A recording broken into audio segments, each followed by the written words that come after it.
2025년 국제 현충일 석김 특별 집회 신부를 준비함. 주님의 회복의 목표는 무엇입니까? 바로 신부입니다.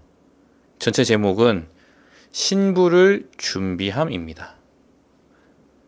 우리가 이 신부를 볼 때 이 전체 제목은 신부를 준비함인데 특별히 신부가 됨 이것도 아니고 신부를 준비함입니다.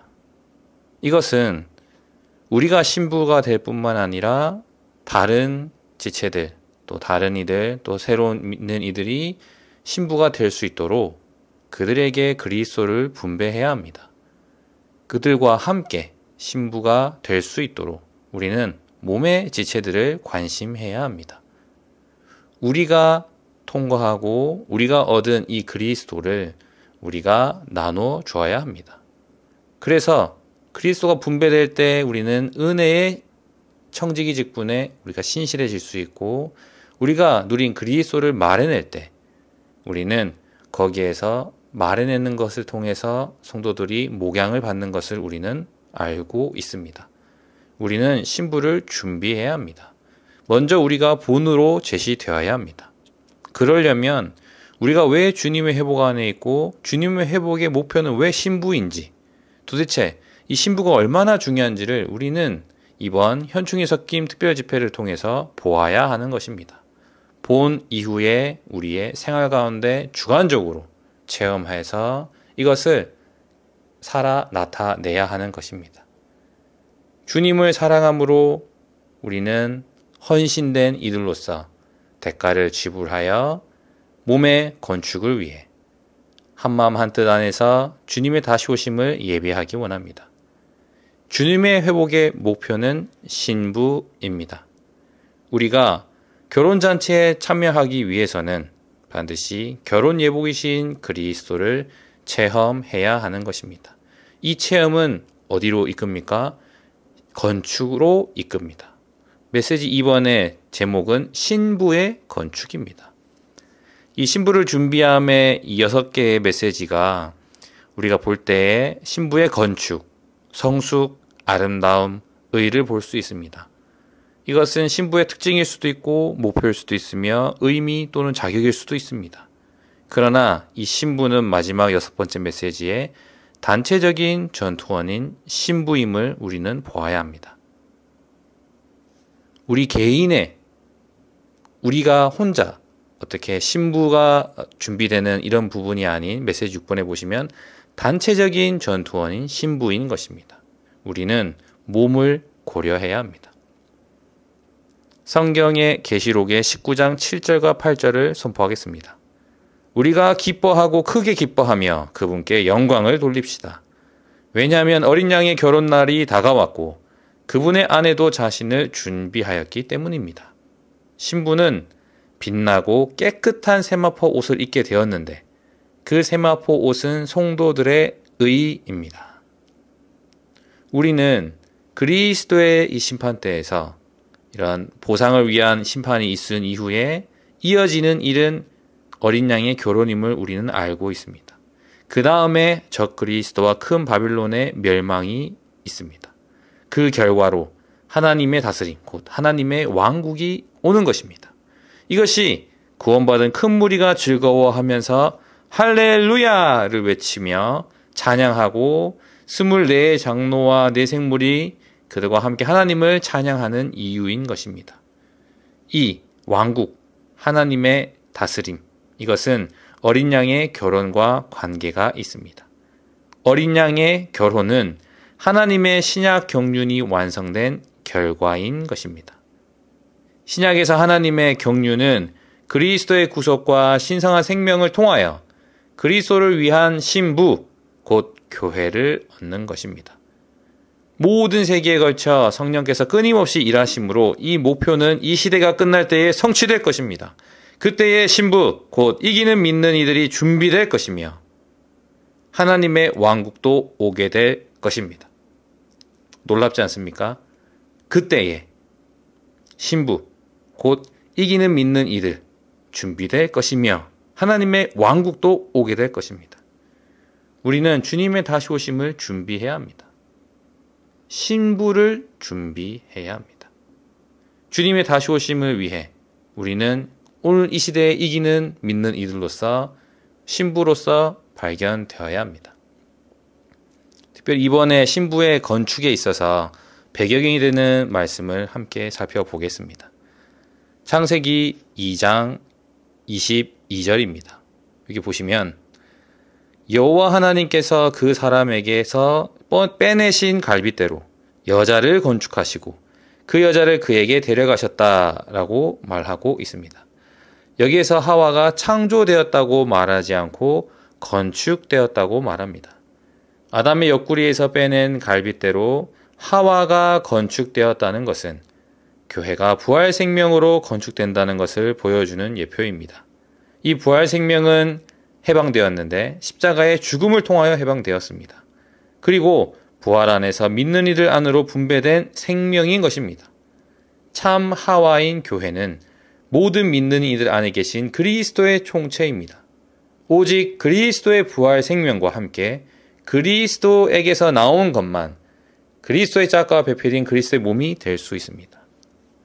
그리스도에게서 나온 것만, 그리스도에게서 나온 것만을 우리는 주의해야 합니다. 우리는 무엇을 주의해야 합니까? 그리스도 한 분만을 주의해야 합니다. 이 창세기 라이프 스터디를 볼 때 그 아무것도 하나님의 배필이 될 수 없다고 말하고 있습니다. 특별히 17번의 이 메시지에서 아담에게 아내가 필요하다는 것은 하나님께 배필이 필요하다는 것을 예표하고 묘사한다고 말하고 있습니다. 창세기 2장 22절을 볼 때에 오직 그리스도로 거듭나고 그리스도에 의해 사는 교회만이 그리스도와 맞는 그리스도의 배필임을 볼 수 있습니다. 하나님은 자신을 위한 이 배필을 산출하기 위해 어떤 일을 하셨습니까? 이번 메시지에서 이 건축의 신부의 건축에 있어서 배경이 될 수 있습니다. 사람이 되셨습니다. 결국 아담이 창조되는 그림이 있습니다. 육체의 심을 통해 하나님은 사람이 되셨습니다. 그분은 고린도서 15장 45절의 마지막 아담이라고도 불리십니다. 그리고 죽음을 통과하셨습니다. 창세기에서 본다면 아담이 잠듦을 예표로 볼 수 있습니다. 아담이 잠든 것은 교회를 산출하기 위한 것이고 십자가에서의 그리스도의 죽음의 예표인 것입니다. 이것은 생명을 해방하고 생명을 나눠주고 생명을 번식시키고 생명을 확산시키고 생명을 재산출하는 그리스도의 죽음인 것입니다. 우리가 이 생명을 살수록 주관적으로 살아낼수록 우리는 이 생명을 해방하며 이 생명을 복음으로 나눠주고 또 이 생명을 번식시키고 생명을 확산시키고 생명을 재산출하는 그리스도의 죽음과 우리는 하나 될 필요가 있습니다. 이러한 과정 안에서 세 번째로 그분의 생명이 흘러나옵니다. 아담의 갈빗대를 취하는 예표를 볼 수 있습니다. 군병들이 주님의 옆구리를 찔렀을 때 거기에 피와 물이 나왔습니다. 피는 구속을 위한 것이고 물은 바로 무엇을 상징합니까? 출애굽기 17장 6절에서 매맞은 반석의 예표를 볼 수 있습니다. 거기에 생수가 나옵니다. 이 물은 교회를 산출하는 신성한 생명의 흐름인 것입니다. 이 생명은 아담의 열린 옆구리에서 나온 갈빗대로 예표된 것입니다. 갈빗대에 의해 하와가 산출되었고 건축되었습니다. 하와가 산출되었고 건축되었습니다. 제가 그 첫째 아들의 이름이 건축된 하와, 건하입니다. 놀랍지 않습니까? 그 어떤 것도 교회를 산출하기 위해 흘러나온 그분의 신성한 생명을 꺾을 수 없습니다. 그분이 생명이 흘러나올 뿐만 아니라 부활 안에서 결국 창세기를 볼 때 아담이 깨어나는 것을 볼 수 있습니다. 이것은 아담이 깨어난다는 것은 그리스도의 부활을 상징한 것입니다. 그리고 교회를 낳는다는 것은 하와를 지으시는 것입니다. 잠에서 깨어났을 때 아담은 그의 갈빗대로 건축된 하와가 있음을 즉시 발견했습니다. 교회는 그분의 신성한 생명에 의해 태어났고 죽음을 통하여 그분 안에 있는 신성한 생명이 해방되었으며 해방된 이 신성한 생명은 부활을 통하여 그분을 믿는 우리 안으로 분배되었습니다. 그러므로 성경은 그분의 부활하심으로 말미암아 우리가 거듭났다라고 말하고 있습니다. 그분을 생명으로 소유하고 그분에 의해 사는 거듭난 자들인 우리는 부활 안에 참 하와, 즉 그분의 교회를 구성합니다. 그래서 23절에 보면 그 사람이 말하였다. 이번에는 나의 뼈 중에 뼈요, 살 중에 살이구나. 남자에게서 나왔으니 여자라고 하리라 라고 말하고 있습니다. 교회는 죽음과 부활을 통해 산출되었습니다.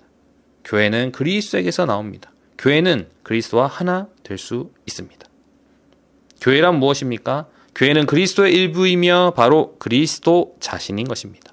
교회는 믿는 이들 안에 있는 그리스도의 요소이고, 교회는 모든 믿는 이들 안에 있는 그리스도의 총체인 것입니다. 그러므로 우리는 옛사람을 벗어버려야 합니다. 살아계신 그리스도께서 우리의 영 안으로부터 표현될 수 있을 때까지 모든 천연적인 생명을 벗어버릴 필요가 있습니다. 새 사람인 교회 안에는 골로새 3장 11절을 볼 때 유대인이나 헬라인이나 야만인이었고 오직 그리스도가 모든 것이요 모든 것 안에 계십니다. 갈라디아서 2장 20절에 내게 사는 것이 그리스도니, 이것이 바로 교회인 것입니다. 내게 사는 것이 그리스도니, 오직 그리스도께로부터 나온 것과 그리스도 자신만이 그리스도와 하나 될 수 있습니다. 오직 그리스도의 부활 생명에서 나온 것만이 그리스도의 몸, 즉 그분의 배필과 배우자가 될 수 있습니다. 그러므로 우리는 부활 생명이신 그리스도의 음성을 항상 그 음성을 듣고 따라야 하는 것입니다. 그리고 사람과 그분은 하나 되셨습니다. 아담과 하와가 한 육체가 되는 것을 말하고 있습니다. 우리는 오늘 단체적인 결혼 생활을 하고 있습니다. 이 방면에서는 또 마지막 메시지 6번의 단체적인 전투원인 신부에서 더 언급될 예정입니다. 우리는 남편이신 그리스도와 결혼 생활을 하고 있음을 깨달아야 합니다. 그리스도와 완전히 그리스도로 인해 완전케 된 아내는 영원토록 결혼 생활을 누릴 것입니다. 이 아내는 개별적인 사람이 아니라 단체적이며 건축된 표현인 새 예루살렘이 될 것입니다. 그래서 창세기 2장의 끝부분에서는 여자를 지으심을 볼 수 있고, 그리고 모든 이 귀한 재료들은 이 여자의 건축을 위한 것입니다. 우리는 오늘 어떠한 시작에 있지도 않고 어떠한 완성에 있지도 않습니다. 우리는 오늘 노정 가운데 있습니다. 우리는 이 생명을 살아야 합니다. 밤낮으로 옛사람을 벗어버리고 새 사람을 입어야 합니다. 신부의 건축을 위해서입니다. 우리는 그분의 형상으로 변화되고 형상을 닮을 것이며 그분이 다시 오실 때의 혼인잔치를 위해 준비될 것입니다. 결국 우리는 새 예루살렘이 될 것이며 하나님의 영원한 목적은 완전히 성취될 것입니다. 오늘 우리의 생활 가운데 하나님과 우리의 참된 결혼 생활에 실제가 있기 원합니다. 우리는 건축되어야 합니다. 건축된 하와인 이 교회는 오늘 무엇을 해야 합니까? 건축되어야 하는 것입니다. 에베소서 5장에 볼 때 이 비밀이 위대합니다. 32절입니다. 나는 그리스도와 교회를 가리켜 말하는 것입니다. 라고 말하고 있습니다. 그 앞절에 31절에 그러므로 남자는 부모를 떠나 아내와 합하여 그 둘이 한 몸이 되어야 한다고 말하고 있습니다. 그 다음에 이 비밀이 위대합니다. 라고 말하고 있습니다. 이것은 하나님의 경륜에 따른 것이며 이것은 그리스도와 교회는 한 영이며 남편과 아내가 한 몸이 되는 것으로 예표된 것입니다. 이것은 위대한 비밀인 것입니다. 오늘 우리는 이 건축되어야 합니다. 왜냐하면 그리스도의 신부는 삼일 하나님의 건축물이기 때문입니다. 성경의 궁극적인 결말은 건축물입니다. 이 건축물은 그리스도의 아내, 그리스도와 어울리는 배필인 새 예루살렘이기 때문입니다. 그리스도의 단체적인 아내인 새 예루살렘은 삼일 하나님으로 함께 건축된 구약의 성도들과 신약의 믿는 이들로 이루어집니다. 이 건축물은 어린 양의 아내가 될 것이며 하나님과 그분의 구속받은 이들을 위한 상호 거처가 될 것입니다. 오늘 우린 이 교회는 그리스도의 신부임을 보아야 합니다. 신약에서 신부는 교회로서 우주 안에서 남자이신 그리스도의 배필인 것입니다. 그리고 이 신부는 어디에서 나옵니까? 신부는 건축에서 나옵니다. 왜냐하면 이 교회는 그리스도의 증가입니다. 교회가 그리스도의 증가라는 말은 교회가 그리스도라는 것을 의미합니다. 창세기 2장에서 볼 때 생명나무와 강, 그리고 금과 베들레헴과 만호보석과 같은 귀한 재료들을 우리는 볼 수 있습니다. 이 재료들은 건축을 위한 것입니다. 앞서서 보았습니다. 그 후 하나님은 한 여자인 하와를 건축하셨습니다. 그리스도는 우리의 생명이 되시기 위해 그 영으로서 오늘 우리 안으로 오셨습니다.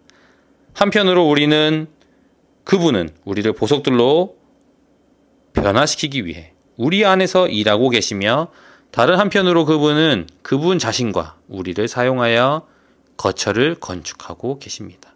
결국 이 상호 거처는 새 예루살렘이 될 것입니다.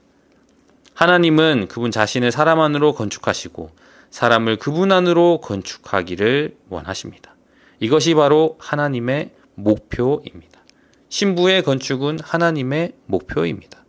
하나님은 그리스도 안에서 그분 자신을 우리 존재 안으로 건축하시고 우리를 그분의 존재 안으로 건축하시기 위해 우리 안에 계십니다. 우리의 인성과 그분의 신성을 하나의 실체로 연합하시기 위해 그분의 신성을 우리의 인성 안으로 건축하시고 우리의 인성을 그분의 신성 안으로 건축하십니다. 하나님의 건축물은 신성과 인성의 연합으로 산출된 하나의 실체입니다. 성경의 이 시작을 볼 때 하나님의 목표를 볼 수 있고, 성경의 끝에는 하나님께서 성취하시고 이루신 것을 보여줍니다. 이것이 하나님의 목표이며 하나님과 우리는 이 목표를 향해 나아가고 있습니다. 우리가 산출된 이 교회는 건축되어야 되고, 건축된 교회의 상태는 무엇입니까? 바로 새 예루살렘입니다. 하나님은 건축된 한 무리의 사람들을 얻기를 원하십니다. 하나님의 이 건축의 일은 성경 전체의 중심적인 일이고, 몇몇 개인이 아닌 건축된 한 무리의 사람들을 얻기를 원하십니다. 그리스도의 신부인 교회는 그분의 거처로 건축되어야 합니다. 궁극적으로 그것은 새 예루살렘이 될 것입니다. 이것이 하나님의 의도이고 온전하게 된 우리 모두를 건축하시는 것입니다. 그분의 갈망은 건축에 의해 단체적인 한 그릇을 산출하시는 것입니다. 교회 안에서 우리는 다른 이들과 함께 건축되며 절대적으로 개인적이지 말아야 합니다. 아무리 자신이 개인적이고 영적이며 지혜롭다 할지라도 아무런 문제가 없다고 생각하지 말아야 합니다. 이것은 옳지 않습니다. 우리는 반드시 다른 형제 자매들과 건축되어야 하고 건축된 돌들이 되어야 합니다. 우리는 다른 이들과의 조화를 이루어야 하고 연결되어야 하며 연합되어야 합니다. 거처로든 신부로든 교회는 단체적으로 건축되는 것이고 또한 이것이 필요합니다. 하나님의 배필은 개인적인 믿는 이가 아니라 단체적인 교회입니다. 신부의 건축을 생각할 때 단체적인 이 단어를 꼭 생각하시기 바랍니다. 단체적인 교회입니다. 하나님의 거처, 하나님의 집과 하나님의 배필은 반드시 단체적인 것입니다. 우리가 개인적이라면 이것을 손상시킬 것입니다. 그러므로 우리 그리스도인은 결코 개인적이어서는 안 됩니다. 우리는 반드시 교회 안에서 다른 형제 자매님들과 함께 건축되어야 합니다. 그렇다면 건축된 교회의 상태는 무엇입니까? 이것으로 우리는 점검받을 수 있습니다. 신부의 건축, 메시지 이번에 이 전체 제목에 의해서 신부의 건축이 있다면 건축된 교회의 상태는 무엇입니까? 하나님의 첫 번째, 하나님의 임재가 있습니다. 두 번째는 거기에 하나님의 다스림, 통치가 있고, 세 번째는 생명의 흐름과 공급이 있습니다. 열매가 맺겠죠. 그리고 마지막으로 빛이 있습니다. 건축이 있는 곳에는 하나님의 임재가 있습니다. 오늘 우리 가운데 임재가 있습니까? 하나님의 임재가 있는지 우리는 살펴보아야 합니다. 반대로 하나님의 임재는 하나님의 건축을 따라옵니다. 우리가 이 원칙을 안다면, 임재의 원칙을 안다면 우리 가운데 임재가 있고 없고에 따라서 우리는 제한받을 필요가 있습니다. 여기에 비둘기를 예를 들어서 설명해 드리겠습니다. 우리가 큰 소리로 말한다면 비둘기는 날아갈 것입니다. 그러나 조용히 부드럽게 말한다면 비둘기들은 다시 우리 가까이로 올 것입니다. 우리가 함께 주님을 섬길 때도 마찬가지입니다. 주님의 임재도 이와 마찬가지입니다. 우리의 생각이 옳고 우리의 제안이 최상일지도 모릅니다. 그러나 논쟁하는 순간 비둘기 같은 성령은 날아가 버리실 것입니다. 그러므로 우리는 이 원칙을 붙잡아야 합니다. 하나님의 임재가 모든 문제의 기준입니다. 우리는 무엇을 하든지 하나님의 임재가 있는지 없는지를 주의해야 합니다. 우리가 이 건축에 있어서 이러한 건축의 결과에 우리는 제한받기 원하고 우리가 주의하기 원합니다. 우리가 무엇을 하든지 임재가 있는지 없는지를 주의해야 합니다. 우리가 어떤 의견을 마련할 때 하나님의 임재가 있습니까? 우리가 어떤 말을 하거나 어떤 태도를 취할 때 하나님의 임재가 있습니까? 하나님의 임재가 우리의 제안, 우리의 의견 안에 있습니까? 하나님의 임재를 만진다면 하나님께서 성전으로서 그곳에 계시고 하나님의 건축물이 우리와 함께 있습니다. 많은 때 우리는 옳고 그름을 따집니다. 그런데 이것이 중요한 게 아닙니다. 중요한 것은 하나님의 임재인 것입니다. 우리가 아무리 논리적일지라도 아무리 우리가 이것이 맞다고 할지라도 임재가 있는지 없는지를 주의해야 합니다. 그러나 여기 하나의 특징이 있습니다. 논쟁하면 할수록 하나님에게서 더 멀리 떨어지게 됩니다. 두 번째는 이 건축된 이 교회 상태는 하나님의 통치를 가집니다. 하나님의 보좌, 하나님의 통치를 갖게 됩니다. 새 예루살렘에는 하나님의 보좌가 있습니다. 이 보좌는 임재의 문제일 뿐만 아니라 통치의 문제인 것입니다. 우리가 어떤 지체들을 만날 때 여기에 하나님의 보좌가 있습니까? 아니면은 어떤 사람의 보좌가 있습니까? 봉사 집회에 참석할 때 임재가 있고 하나님의 보좌가 있습니까? 아니면 어떤 사람의 눈치를 보고 있습니까? 성령의 임재는 그곳에 있지 않습니다. 우리는 건축되어야 합니다. 오늘 우리 가운데에 그분의 임재와 또한 그분의 통치, 다스림이 반드시 있어야 합니다. 교회 안에서 우리 모두가 함께 건축되기 원합니다. 세 번째로 건축된 교회에는 생명의 흐름과 공급이 있습니다. 성경은 보좌에서 흘러나오는 생명수의 강과 강의 이쪽과 저쪽에서 달마다 곧 12번 열매를 맺는 생명나무가 있음을 보여주고 있습니다. 여기에 사람들의 목마름을 해결하고 사람들을 적셔주는 생명수가 있고 여기에 공급을 얻게 되고 공급이 있는 것입니다. 참으로 건축된 교회에는 이러한 상태가 있습니다. 건축된 교회 안에서 우리는 하나님의 생명과 움직임과 흐름을 만질 것입니다. 여기에 온다면 누구든지 공급을 받을 것입니다. 주님의 임재가 있고 생명의 공급, 흐름, 주님의 통치, 주님의 권위를 만지게 되는 것입니다. 여기에 건축된 교회를 볼 수 있습니다. 그리고 빛이 있습니다. 건축된 교회에는 빛이 있습니다. 이 빛은 하나님 자신입니다. 하나님은 빛이시며 그리스도는 등이십니다. 하나님은 그리스도 안에서 그분의 영광을 비추시며 이 영광은 이 성의 빛인 것입니다. 우리가 건축된 교회 안에 있을 때 자주 그곳에 빛이 있고 그것이 매우 밝다는 것을 느낄 것입니다. 많은 때 우리가 개인적으로 주 앞에 가지만 어려움이 있을 때, 그러나 건축된 교회의 집회에 가서 그곳에 앉아 있을 때 우리는 빛비춤을 받는 것을 느낄 것입니다. 하나님의 나타나심은 전적으로 하나님의 임재에 달려 있고 하나님의 임재는 전적으로 성도들과의 하나와 조화에 달려 있습니다. 하나와 조화가 건축인 것입니다. 한마음 한뜻 안에서 우리는 말씀 안에서 섞이고 우리는 이 말씀에 의해서 제한받고 조율받고 공급받음으로 우리 가운데 있는 어떤 마찰과 의견과 부조와 불일치가 제해져야 하는 것입니다. 그리고 보좌 앞에 나아갈 때에 거기에 빛이 충만할 것입니다. 그리스도의 단체적인 신부로서 교회는 건축될 필요가 있습니다. 건축되었다면 반드시 이러한 네 가지 상태에 있을 것입니다.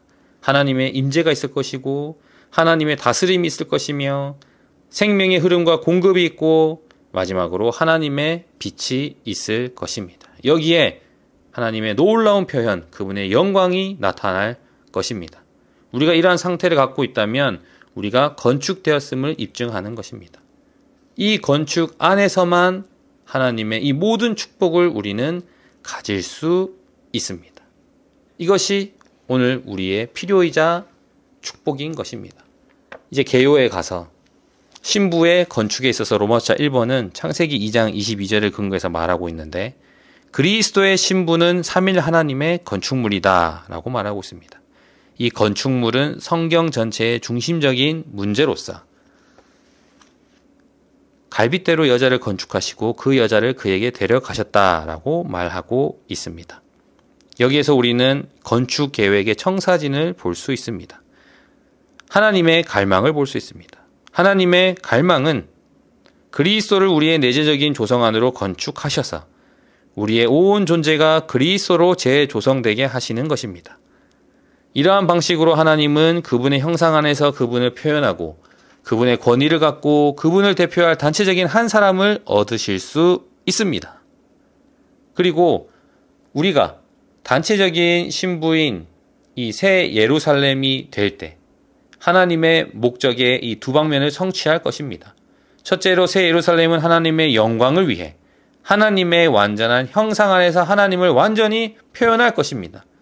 표현하기 위해선 거기에 임재가 있고 통치 다스림이 있고 생명의 공급과 흐름이 있으며 거기에는 빛이 있을 것입니다. 그럴 때 하나님을 완전히 표현할 것입니다. 둘째로 이 새 예루살렘은 온 우주에 대한 하나님의 통치권을 가지고 원수를 굴복시키고 땅을 정복하며 하나님의 권위를 행사할 것입니다. 우리가 이런 참된 실제가 있으려면 로마서 2번으로 나아가야 합니다.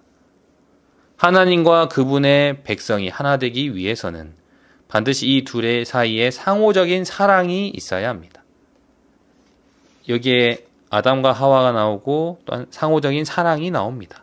성경에 나타난 하나님과 그분의 백성 사이의 사랑은 근본적으로 남녀 간의 다정한 사랑과 같다라고 말하고 있습니다. 우리가 시간을 들여 대가를 지불하여 말씀 안에서 그분과 교통할 때 우리는 그분을 주입받을 수 있습니다. 그리고 그분의 배필로서 그분과 하나 됩니다. 신께 계산하지만 생명과 본성과 표현에서 그분과 똑같아지는 것입니다. 하나님은 또 그렇게 하고 계십니다. 하나님께서 먼저 우리를 사랑하심으로 우리 안에 그분의 사랑을 주입하시고 우리 안에 사랑을 산출하셨습니다. 우리는 이 사랑으로 인해 하나님을 사랑하고 형제들을 사랑합니다. 그 사랑에 감사하고 그 사랑에 매혹되고 그 사랑으로 인하여 내적인 불쌍히 여김으로 인하여 우리는 긍휼히 여김을 얻고 다른 이들 또한 긍휼히 여길 수 있는 것입니다. 주님, 우리를 더 많이 사랑해 주십시오. 매일 아침 눈을 떴을 때 스마트폰을 켜는 것이 아니라 주님, 사랑합니다 라고 말하기 원합니다. 우리가 하나님에게서 받은 생명은 사랑의 생명입니다. 그리스도는 이 세상에서 사랑이신 하나님의 생명을 사셨고 지금은 우리의 생명이 되십니다. 우리는 그분과 똑같습니다. 이 세상에서 우리는 그분을 사랑하고 그분의 생명을 살고 그분의 존재와 똑같이 되는 것입니다. 이 사랑에 우리의 타고난 사랑은 십자가에 두어져야 합니다. 하나님의 사랑과 우리의 타고난 사랑의 한 가지 차이는 우리의 타고난 사랑은 매우 쉽게 상처받는다는 것입니다. 우리의 실제 체험 가운데 우리는 많은 상처를 받습니다. 그래서 우리는 그리스도의 사랑에 잠기고 밀려가는 사람들이 되어야 합니다. 이 사랑에 의해 우리에게 전달된 이 은혜는 이 은혜의 수위가 점점 높아지므로 우리에게 있는 환경들이 아무것도 아닌 것처럼 넘어가게 되는 것입니다. 우리에게 어떤 환경이 있습니까? 주님께 더 달콤하게 사랑한다고 고백하시기 바랍니다. 주님 사랑합니다. 이 신성한 사랑은 우리를 향해 밀려오는 큰 파도와 같아서 우리를 강권하여 그분을 향하여 살지 않을 수 없게 합니다. 우리는 이 사랑으로 인해 다른 이들을 사랑합니다. 몸은 사랑 안에서 에베소 4장 16절 볼 때 스스로 건축되어 그리스도의 신부가 됩니다. 오늘 우리는 교회는 하락 가운데 있고 오늘날 교회 타락을 이기기 위하여 불타는 사랑의 영이 필요합니다.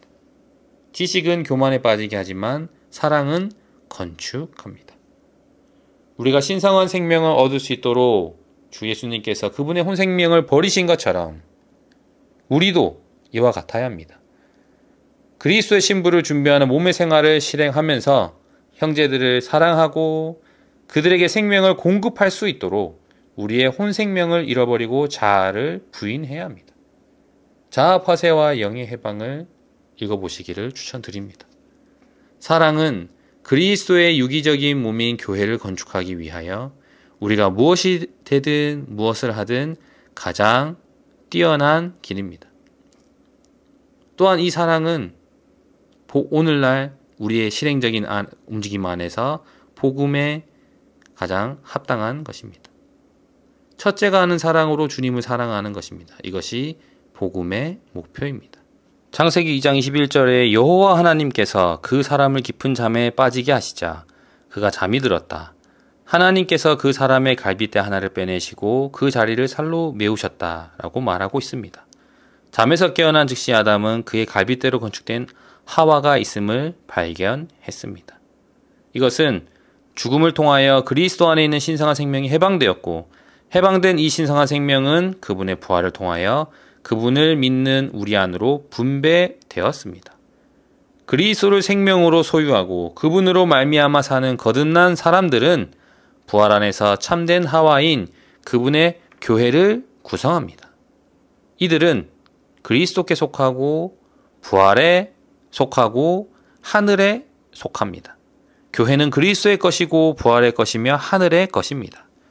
교회는 그리스도께 속하고 부활에 속하며 하늘에 속합니다. 교회에는 그리스도 외에 다른 요소가 없습니다. 이러한 이상은 우리를 극도로 통제할 것이며 그리스도께 속하지 않은 것, 부활에 속하지 않은 것, 하늘에 속하지 않은 모든 것을 제할 것입니다. 이것이 건축된 교회의 상태인 것입니다. 오늘 우리에게는 여전히 죄의 육체가 있지만 교회에는 죄의 육체가 없습니다. 왜냐하면 교회는 부활 안에서 태어났기 때문입니다. 교회는 그리스도 안에, 부활 안에, 하늘들의 영역 안에 계시는 그리스도의 승천 안에 있습니다. 주님을 찬양합니다. 신부를 함께 준비하기 원합니다. 이 신부는 건축되어야 합니다. 이 건축된 신부는 바로 주님의 다시 오심을 준비할 것입니다. 단체적인 신부 군대로서 우리는 주님을 사랑함으로 기꺼이 이 길을 갈 것입니다. 주님을 찬양합니다. 주님, 어서 오십시오.